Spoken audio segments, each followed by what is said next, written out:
저번 주에 이어서 우리 사도행전 신학, 이 사도행전 신학의 5과입니다. 5과 다섯 번째인데요. 5과라기보다 다섯 번째. 이 땅끝까지 구원에 대해서 이렇게 하는 부분을 땅끝까지 구원해서 이제 이야기했는데, 서론 부분에서 잠깐 언급을 했고, 다음에 우리 구원의 메시지 부분인데요. 구원의 메시지에서 첫 번째는 누가의 어떤 구원관, 그리고 누가의 구원, 그리고 세 번째 이제 오늘 할 것이 이제 사도행전 구원인데요. 저번 주까지 제가 그리스도 중심의 공동체에 대한 이 동참으로서 이렇게 구원본에서 제가 이야기를 했고, 이제 오늘 할 부분이 이제 대적으로부터의 구원 이 부분과 죄사함으로부터 구원 이렇게 해서 성령 세례로부터 구원에 대해서 이렇게 좀 언급을 하겠습니다. 왜냐하면 전체적으로 이렇게 땅 끝까지 구원했을 때 여러분들이 이제 구조를 좀 이해할 필요가 있죠. 그렇죠? 구조를 전체적으로 해서 이렇게 하겠습니다. 그래서 대적으로부터의 구원 부분에 대해서 이렇게 이 부분을 오늘 좀 이제 시작하도록 하겠습니다. 이 대적으로부터 구원의 부분에 대해서 이 구원은 종말론적 개념을 갖고 있습니다. 종말론적인 개념. 종말론적 구원은 종말론적. 대표적인 게 뭡니까? 어떤 베드로 설교에서 인용한 게 뭡니까? 요엘서를 인용하고 있죠. 요엘서를 인용함을 통해서 종말론적 부분에 대해서 언급을 하고 있습니다. 우리가 요엘서 2장 베드로서 사도행전 먼저 이렇게 우리가 살펴보게 되면 사도행전에서 베드로서에서 언급하는 부분들이 뭡니까?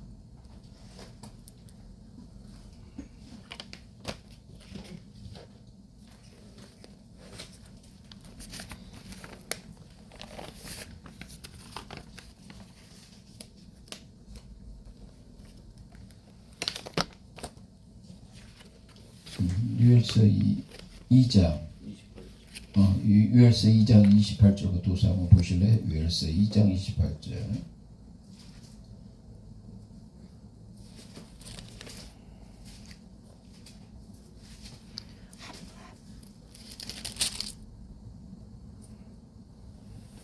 유엘서 2장 28절 했을 때 31절 30절부터 32절까지 이렇게 나와 있죠. 한번 누가 찾아보실래요? 내가 이적을 하늘과 땅에 베풀리니 곧 피와 불과 연기 기둥이라. 여호와의 크고 두려운 날이 이르기 전에 해가 어두워지고 달이 핏빛같이 변하겠니와. 그렇겠죠? 32절까지. 누구든지 여호와의 이름을 부르는 자는 구원얻으리니 이는 나 여호와의 말대로 시온산과 예루살렘에서 피할 자가 있을 것이며 남은 자 중에 나 여호와의 부름을 받을 자가 있을 것임이니라. 아멘. 여기서 베드로 설교에서 이제 결국 그 유엘서를 갖다 이제 인용하는 건데, 유엘서 2장 이제 28절부터 이제 전체 이해하고, 또 종말론적 부분에 대해서는 30절부터 32절까지 있죠. 30절부터 32절 이 언급을 하고 있죠. 여기서 구원은 어떤 건가? 누구 이름을 부를 때 부르는 거죠? 하나님의 이름을 부르는 자죠. 그렇죠. 하나님 여호와의 이름을 부르는 자. 여기서의 구원은 어떤 구원이죠? 종말론적이죠. 마지막 때 이 구원 부분에 대해서 언급을 하고 있는 거예요. 종말론적 부분에 대해서. 그래서 사도행전 20장 4절 부분에 대해서 사도행전 2장 40절에 뭡니까? 패역한 세대에서 구원받는 거죠.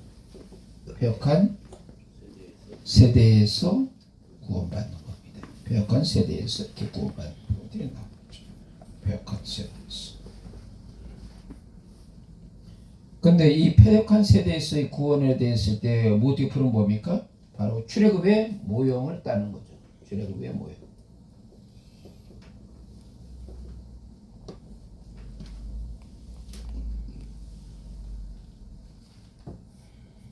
노예에서의 구원을 언급을 하고 있죠. 이런 모든 패역한 세대에서 구원이고, 그것이 궁극적으로 뭡니까? 종말론적 부분에 대해서 마지막 구원에 대해서 언급을 하고 있고,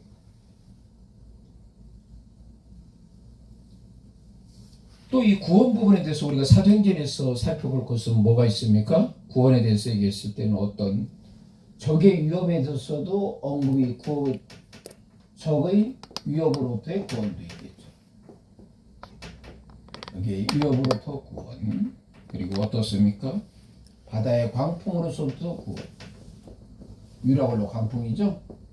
유라굴로의 강풍으로부터의 구원도 있겠고, 빌라도에서 감옥과 폭도,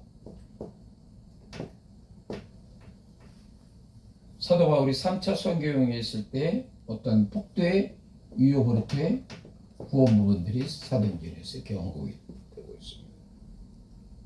특히 적의 위협은 사도행전 23장 16절에서 24절 부분에 대해서 언급하고 있습니다. 적의 위협으로부터. 그리고 이제 바다의 강풍 같은 경우는 유라굴로 강풍은 사도행전 몇 장입니까? 27장이죠. 27장 부분에 대해서 31절 그리고 43절 부분에 대해서 이렇게 언급을 하고 있고, 그 다음에 사도행전 28장 16절 부분에 대해서 강풍으로부터 구원, 감옥과 폭도의 위협에서의 구원 부분에 대해서는 베드로가 설교할 때 어떻습니까? 감옥에 갇히게 되죠. 사도행전. 그때 이렇게 하나님의 기적적인 도움을 통해서 풀려나는 거죠. 사도행전 17장 21절 부분에서 하고, 12장 1절에서 19절 부분에서, 그다음에 사도행전 19장 23절에서 40절. 근데 전체적인 내용들은 뭡니까? 적의 위협으로부터, 광풍으로부터, 그다음에 폭도의 위협으로부터, 이런 것들에 대해서 구원을 언급을 하고 있습니다.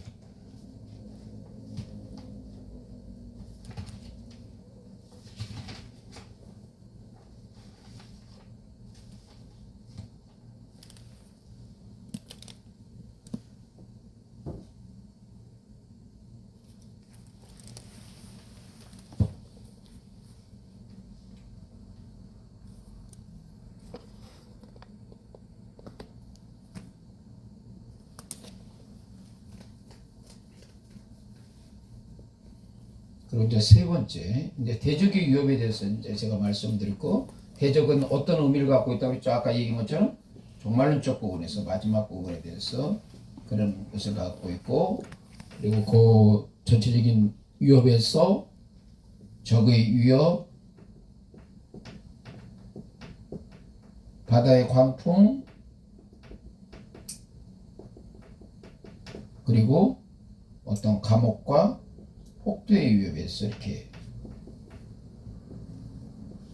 구원 부분을 언급을 하고 있고요. 그다음 이제 세 번째입니다. 세 번째, 죄사함으로부터 구원 부분에 대해서 이야기하겠습니다. 죄사함으로부터 구원. 그러니까 제가 이걸 지우자는 것은 전체적인 여러분들이 이걸 쓰면서 이 구조가 어디에 위치해 있는가를 여러분들이 아시라고 이렇게 안 적었어요.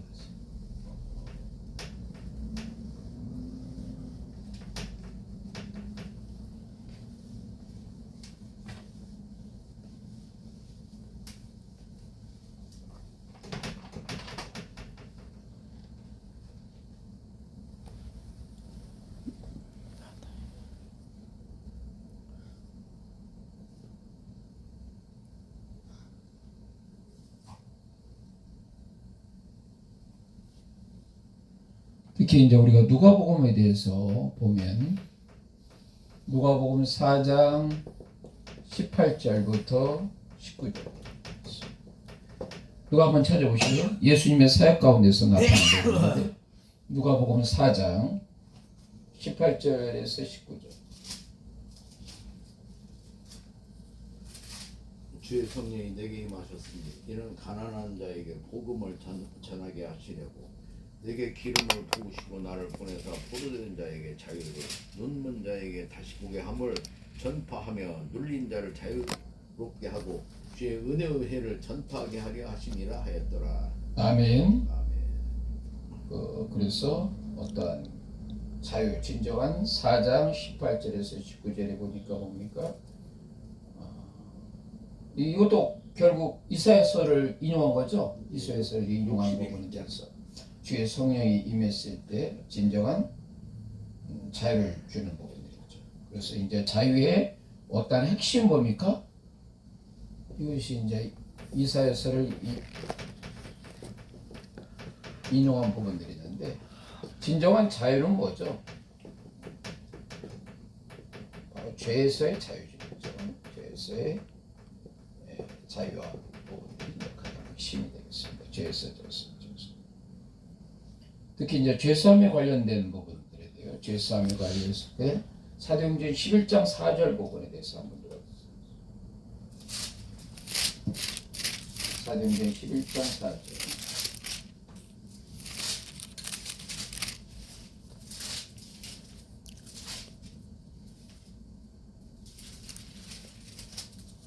누가복음 11장 4절.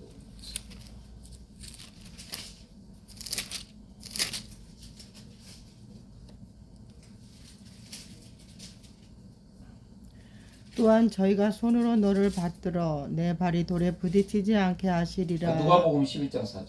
우리가 아, 우리에게 11장. 모든 사람을 용서하오니 우리처도 사하여 주고 우리를 시험에 들게 하지 마시옵소서 하라. 그렇죠?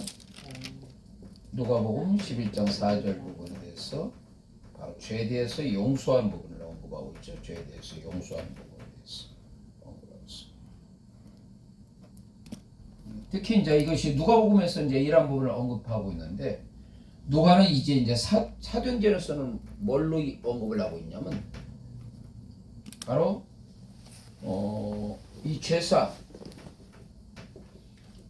죄사함과 이 구원을 동격으로 보고 있죠. 동격의 관계에서 정립을 하고 있죠. 동격의 관계에서 죄사함과 이 구원에 대한 관계를 동격인 관계에서 언급을 하고 있습니다. 주로 이제 누가복음에서는 죄사함에 대해서 이제 성경을 인용한 그 죄에서 자유한 부분과 죄 용서 부분에 대해서 누가복음에서 언급하고 있는데 사도행전에서의 죄사함은 바로 이 구원의 동격으로서 이렇게 살펴보는 거죠.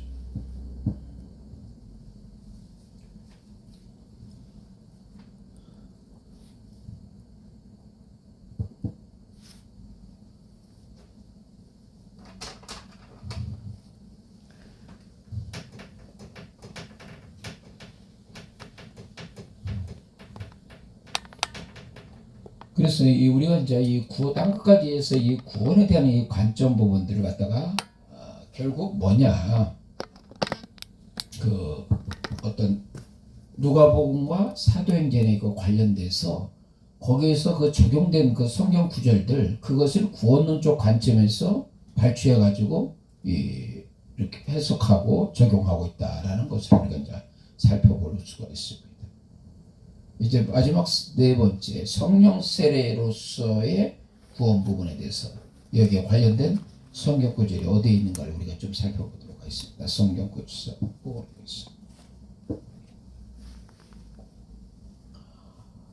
사도행전 2장 38절. 사도행전 2장 38절.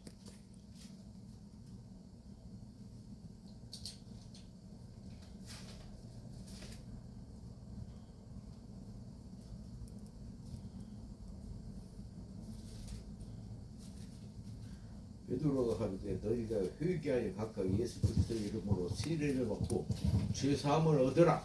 그리하면 성령을 선물로 받으리니. 그렇죠? 사도행전 2장 38절에 뭡니까? 죄사함을 받아라. 세례를 받고 밥티죠. 성령으로 사도행전 2장 38절에 보니까 세례를 받고 너희가 회개하여 각각 누구의 이름으로 예수의 예수의 이름으로 세례를 받고 죄사함을 받으라. 그럼 뭡니까? 성령을 선물로 받으리라 그랬죠. 아멘. 성령을 선물로 받는다. 먼저 여기에 수반되는 것이 회개하고 그렇죠. 그리스도의 이름으로 뭘 받습니까? 세례를 받고 세례를 받고 죄사함을 그래서 죄사함 부분에 대해서 얻고 성령의 그러면 선물. 뭡니까? 성령을 선물로 받으리라 아멘. 이런 부분이죠. 그래서 어떠한 이 성령으로 이렇게 성령 세례로서의 구원이 그냥 단순히 성령 세례로서 구원의 이 하나로만 끝나는 것이 아니죠. 그렇죠. 연속성을 갖고 있습니다.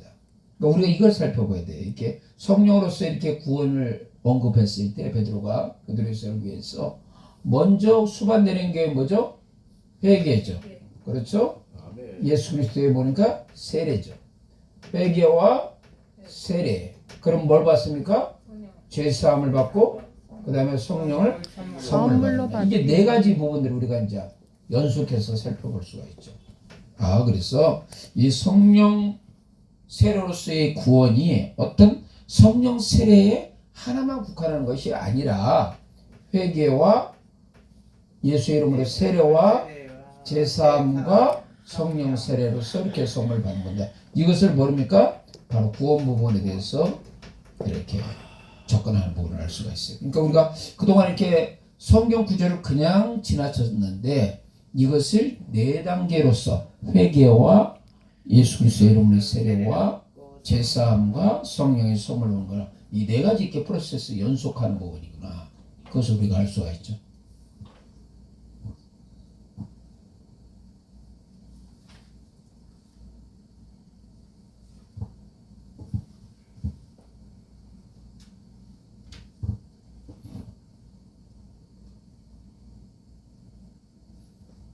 이제 성령의 선물. 특히 이제 사도행전 부분에 대해서 나와 있는 성령의 선물은 유대인과 이방인이 차별이 있습니까? 없습니까? 없어. 없다는 부분이요. 장벽을 무너뜨린 겁니다. 그것이 대표적인 게 뭐예요? 고넬료, 백부장 고넬료가 성령 바로 회개하고 제사함 받고 그다음이니까 성령을 선물로 받았죠. 그래서 그것이 먼저 그 이전에 우리가 사도행전 2장에 어느 그룹이 먼저 받았습니까? 유대인 그룹이 먼저 받았죠. 항상 이걸 강조했을 때 이것을 뭘로 얘기했습니까? 우선권으로 얘기했죠. 그렇죠. 그 다음에 이방인은 뭡니까? 당위성이 있다는 얘기죠. 그렇죠?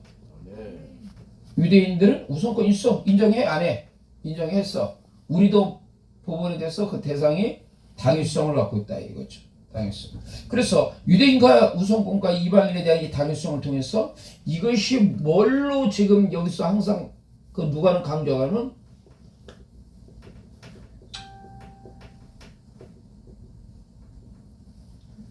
구원의 공동체 부분을 언급하고 있어요. 이 구원의 공동체의 대표적인 모습이 뭡니까? 사도행전 13장에 나와 있어요. 이게 상당히 중요한 거예요. 13장에 보면 안디옥 교회의 리더들이 바로 어떻게 됐습니까? 유대인과 이방인이 같이 구원의 공동체로서 역할을 하잖아요. 리더 역할. 자, 사도행전 13장 보세요. 여러분들 그냥 지나쳤는데 이제는 그냥 지나치면 안 돼. 공부를 했기 때문에. 아멘. 자, 13장 1절. 안디옥 교회에 선지자들과 교사들이 있으니 곧 바나바와 니게르라 하는 시므온과 구레네 사람 루기오와 분부한 헤로스 첫 동생 마넨 및 사울이라. 그렇죠? 바나바, 시몬이 있죠. 시몬이 있고 그다음에 누가 있습니까? 누기오, 니게르, 시몬, 구레네, 누기오, 마나엔과 사울. 마나인과 젖동생? 사울, 마나엔과 사울이라. 사울이 있죠. 사울이라. 이 5명이 있으면 어떻게 여기에서 이 바나바나 이런 사울이나 이런 부분들은 유대인이죠. 시몬이나 이런 그룹들은 뭐예요? 이방인들. 이방인들. 그러니까 이방인과 유대인들. 또한 신분차별이 있습니까 없습니까? 있어요. 있죠. 아 이들이 처음에는 했을 때 처음에는 있죠. 처음에 신분차별이. 있겠죠. 예. 하나는 노예 출신이고 예. 이 젖동생 젖동생 마라에로는 이 왕의 족속의 왕족이야 왕족. 왕족. 이런 부분에서 항상 이 알고 있고 사울어에서 상당히 왕족에서 나름대로 했고 왕자고. 바나바도 그렇고 그래서 아 이런 부분에서 남녀로서 빈부 귀천 차이가 있다 없다? 있다. 없다. 하나의 아니, 없다, 이제 이들이 나중에. 보니까 구원의 공동체의 부분을 갖고 있는 아멘. 거죠. 그것이 성령의 이 선물을 통해서. 선물을 통하였어. 그래서 실질적으로 안디옥 교회에서 어떤 선교사를 활성화할 때 누가 말씀합니까? 성령께서 말씀하시잖아요. 그래서 선교 사역을 할 때 선교를 통해서 성령께서 말씀하시는 거예요. 그래서 항상 이 강조된 것이 어떤 하나의 구원의 공동체에 이론되는 부분이죠. 그래서 성령께서 13장에서 말씀하실 때 뭡니까? 바로 이것을 통해서 선교사에게 권세를 주신다. 응? 선교사에게 권세를 주시고 그리고 성령은 뭡니까? 선교를 뭐한다? 명령한다. 선교를 명령한다. 여기서 보니까 우리가 13장에 보면 2절과 3절 한번 읽어보시죠. 2절과 3절. 주를 섬겨 금식할 때 성령이 이르시되 내가 불러 시키는 일을 위하여 바나바와 사울을 따로 세우라 하시니 이 금식하며 기도하고 그 사람에게 안수하여 보내니라. 아멘. 자 여기서 나왔죠. 그래서 이제 사도행전에서의 구원을 우리가 이제 전체적인 이 네 가지로 보면 전체적으로 이렇게 포괄적으로 우리가 할 수가 있어요. 그렇죠? 일단은 뭡니까? 공동체, 구원의 공동체죠. 구원의 공동체. 근데 대적으로부터 구원인데 대적은 뭐 적에 대해서 바다에 대해서 감옥에 대해서 폭도에 대해서 이렇게 구원받는 그리고 대적에서 구원받는 가장 핵심 뭐야? 종말론적이다. 마지막 세상의 심판에서 구원받는 거죠. 그것이 이제 가장 그 핵심이고 그다음 죄사함에 대해서 이야기가 있죠. 죄사함 부분에 대해서 언급을 하고 그리고 사도행전에서는 강조된 것입니까? 죄사함과 구원을 어떤 동격의 관계에서 살펴보다. 여기서 핵심이 뭐다? 동격의 관계. 그러니까 제가 이제 여러분들 사실은 여러분들이 시험도 안 보고 아주 편하게 공부를 하고 있잖아요. 그렇지? 응? 아주 편하게 공부를 하고 있어요. 사실은 이런 부분에 있을 때 내가 이제 어떤 이런 내용을 여러분들의 문제를 낼 수 있죠. 그렇죠? 구원의 공동체로서. 사도행전 구원에서 이 네 가지 구원의 형태 부분에 대해서 언급할 수 있고 그 다음에 대적으로 또 구원에서 가장 핵심적인 구원 사상은 뭐다? 종말론적이다. 그렇죠? 그 다음에 사도행전에서 제사함과 구원은 무슨 관계? 동격 관계. 이제 이런 것들은 내가 시험을 낼 수가 있어. 역시 여러분들 시험 얘기니까 벌써 눈동자가 아주 반짝반짝 거리네. 그리고 이제 성령 세례로서의 구원 부분을 갖다 이 네 가지 프로세스 있죠. 회개와 예수 그리스도의 세례와 제사함과 예수함을 받는 거예요. 그러니까 이런 것들이 사실 여러분들이 시험을 내면 이런 식으로 해서 계속 아주 심도 있게 낼 수가 있어요. 근데 여러분들이 테스트도 거의 받지 않으면서 계속 그냥 짝짝 진도를 나가고 있어요. 아주 그냥 편하게 공부를 하고 있어요.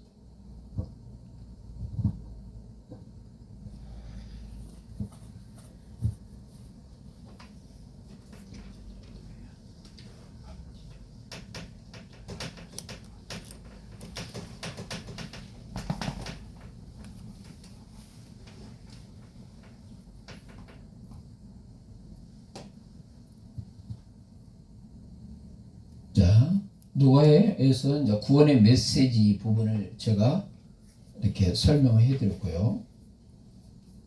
1, 2, 3에서 이제 요건 다 설명해 드렸으니까 요 순서는 딱 이제 지우고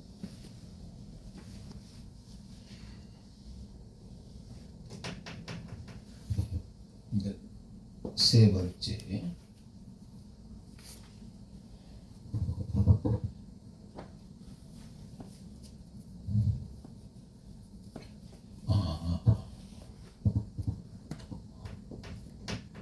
하나님께서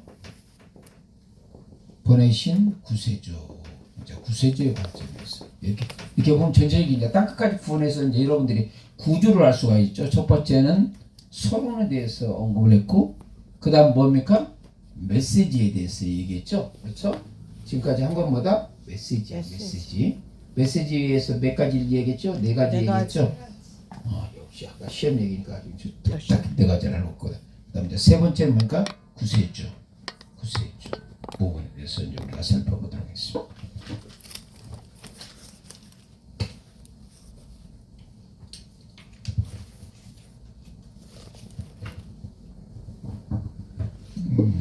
구세주에서 이제 전체적인 부분이 있는데.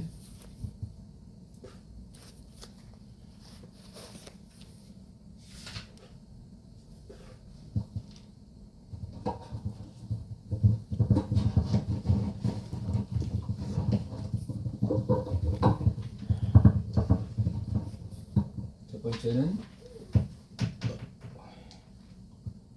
구세주에서 중요한 부분이 뭐냐면 구원적 사건으로서의 승기, 그렇죠? 하늘에 올라가신 것 승기가 있고요.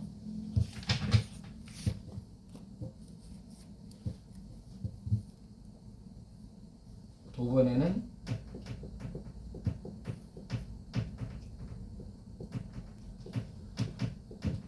구주로서의 예수님과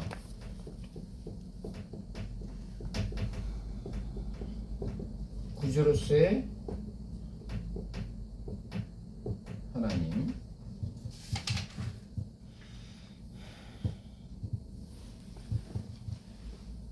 세 번째는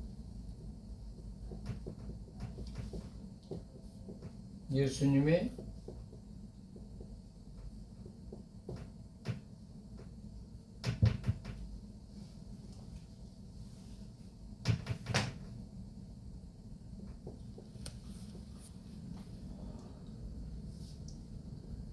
죽음과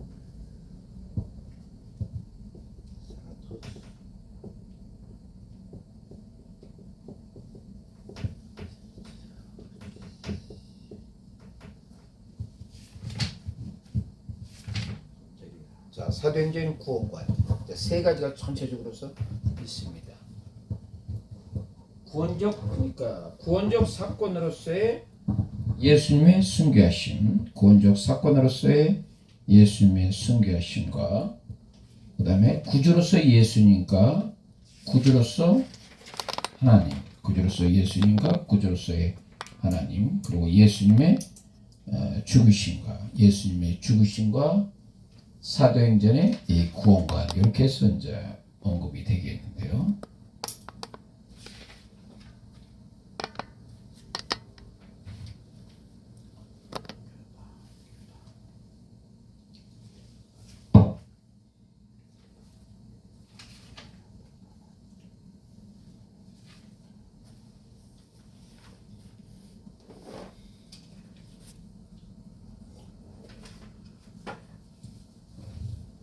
첫 번째로 구원적 사건으로서의 승계에 대해서 이제 살펴보도록 하겠습니다. 구원적 사건으로서의 승계.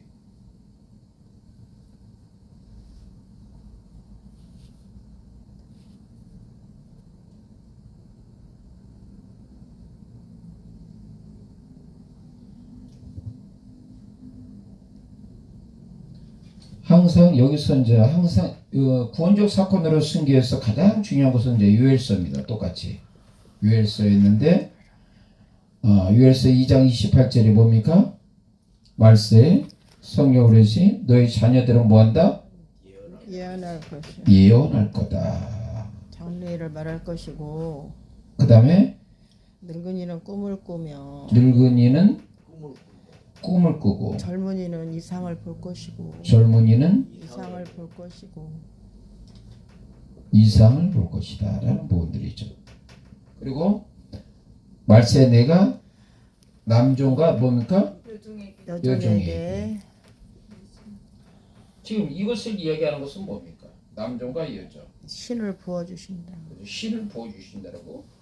여기서 가장 핵심은 누구예요? 모든 이. 모든 이에게 이게 가장 핵심 부분이에요. 유엘서 인용했을 때 하는 부분에 대해서는 모든 이에게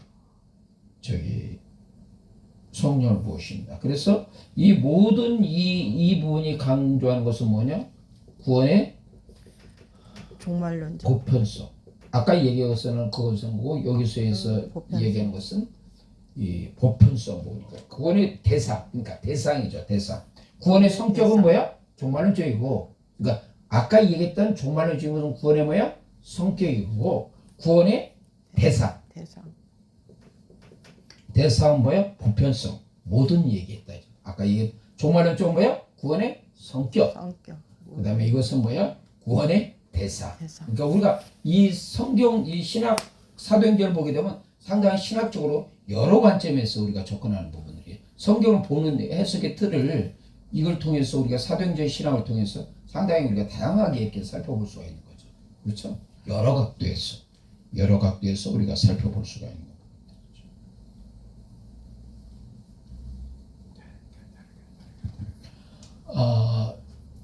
그래서 하나님께서 보내신 구세주 부분에서 이 순교하심, 이제 예수님의 그 순교하심인데 결국 예수님은 누구냐? 우리 찬양에서 보면 예수님은 누구신가 가난한 자 했는데 가장 핵심 뭐냐? 가장 핵심은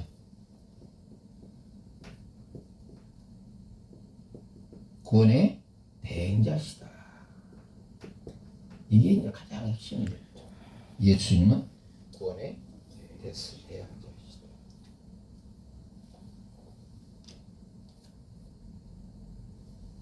그리고 우리가 이쪽 특히 이제 사도행전을 이제 요거 말고 요거 끝나고 나서는 이제 또 다시 이제 접근하는데 그때는 이제 기독론 관점에서 구원을 또 살펴볼 거예요. 기독론 관점에서 살펴볼 텐데 그때 이제 자세하게 이제 설명을 해드리도록 하고 이 베드로의 설교의 부분에 대해서 그래서 우리가 이 사도행전에 베드로 설교, 스데반 설교, 그 다음에 바울의 설교 이게 상당히 신학적으로 중요한 부분이 있어요. 우리가 이제 그냥 지나쳤는데 이것을 여러 가지 우리가 다양한 관점에서 살펴보면 상당한 중요한 의미를 갖고 있다는 얘기죠. 사도행전 2장 36절. 사도행전 2장 36절 보세요. 그런즉 이스라엘 온 집이 정령 알지니 너희가 십자가에 못 박은 이 예수를 하나님이 주와 그리스도가 되게 하셨느니라 하니라. 자, 예수님은 구원의 보좌가 대형자인데 그분은 뭐야? 주가 되고 뭐가요? 그리스도가 되는. 그러니까 구원의 대형자신 예수님은 우리의 뭐가 되신다? 주님이시다. 그 우리의 메시아 그리스도시다라는 부분들이 가장 핵심 부분이 있어요.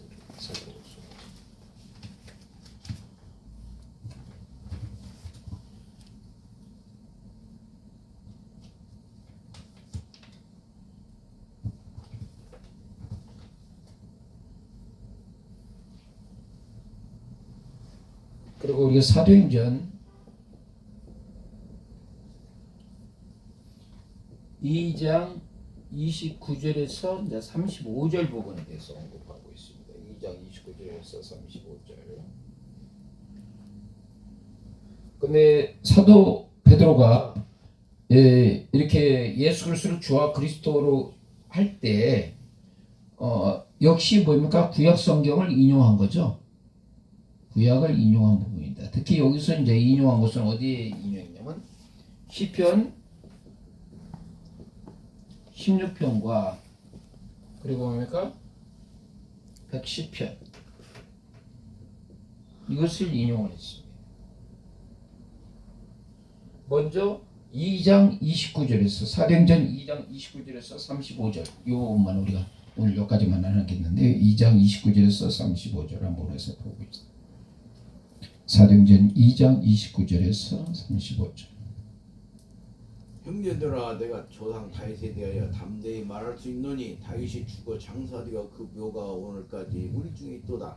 그는 선지자라 하나님이 이미 맹세하사 그 자손 중에서 한 사람을 그 위에 앉게 하리라 하심을 알고 미리 보는 거로 그리스도를 부활하심을 말하되 제가 음부에 버림이 되지 않고 육신이 썩음을 당하지 아니하시리라 하더니 이 예수를 하나님이 살리신지라 우리가 다 이 일의 증인이로다.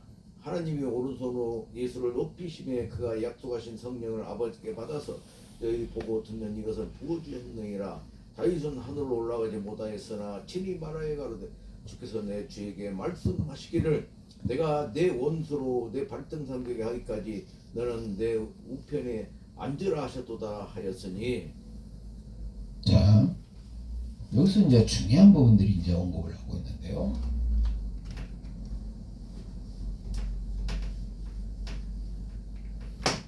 여기서 이제 우리가 가장 핵심 부분은 뭐냐면 예수님께서 주와 그리스도가 되셨다는 그 핵심 부분인데요. 그것은 뭡니까?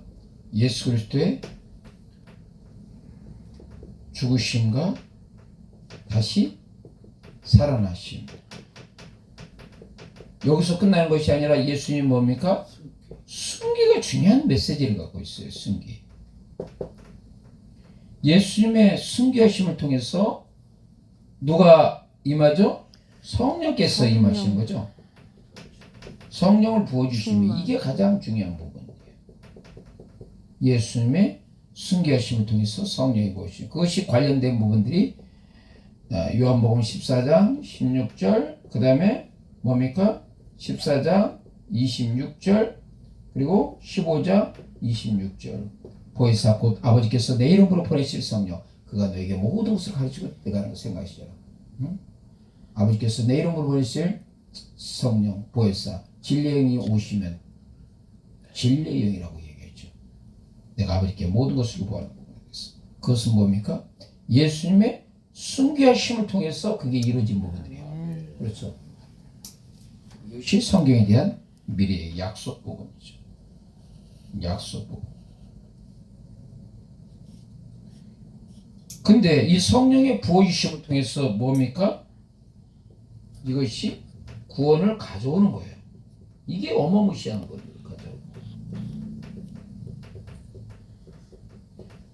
성령의 부어주심은 단순히 부어주시는 것들을 끝나는 것이 아니라 구원을 가져온다. 이것이 우리가 예배소서 1장 13절을 냈죠. 진리의 말씀을 구원의 복음을 듣고 예수를 믿어. 성령으로 보니까 인침. 이 성령으로 인침 받는 것이 뭐예요? 바로 우리의 하나님의 구원을 경험하는 거죠. 구원을 가져오는 부분들이에요. 이것이 아주 밀접한 관계가 있습니다. 예수님의 뭘 통해서? 순교하심을 통해서. 순교하심을 통해서. 예수님께서 순교하시고 결국 누구입니까? 하나님의 우편에 앉으셨잖아요. 그렇죠? 하나님의 우편에 앉으심을 통해서 성령을 부어주시고 그 성령은 뭡니까? 우리에게 구원을 가져온다. 구원을 가져온다. 그래서 이 어떤 예수님의 순교하신 부분에서 이제 중요한 메시지를 갖고 있는데요. 다음 주에는 바로 예수 그리스도의 이름과 그 순교하심과 구원 속에서 그 이름이 어떤 의미를 갖고 있는가를 또 신학적으로 깊이 들어가도록 하겠습니다. 오늘은 여기까지 하겠습니다. 참여하신 하나님 감사합니다. 우리가 이제 사도행전 신학에 대해서 깊이 우리가 살펴봤는데 우리에게 깨닫는 지혜 주시고 모든 것을 알 수 있도록 은혜 베풀으시옵소서. 예수 그리스도의 이름으로 기도합니다. 아멘. 아멘.